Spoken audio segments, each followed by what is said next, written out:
Elle s'appelait Cléopâtre et elle parlait 9 langues avant d'embrasser qui que ce soit.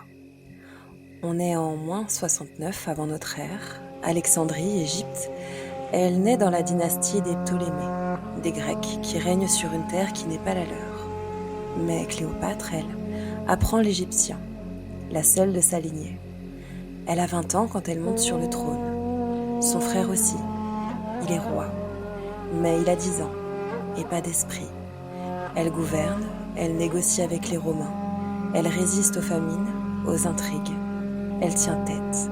Et puis, César, pas l'amant, le général, le maître du monde. Elle entre chez lui enroulée dans un tapis, pas pour le charme, pour la surprise. Elle séduit, oui, mais avec stratégie. Elle donne un fils à César, le seul qu'il ait jamais reconnu. Mais à Rome, elle dérange, trop brillante, trop reine, trop étrangère. Alors elle retourne en Égypte, et Marc-Antoine arrive. Ils s'allient, ils s'aiment, ils affrontent Rome, et ils perdent. La rumeur court. Elle va être traînée dans les rues, enchaînée. Cléopâtre refuse. Elle se retire dans son mausolée. Elle se donne la mort. Un serpent, dit-on, ou du poison. Elle avait 39 ans, elle avait gouverné l'Égypte.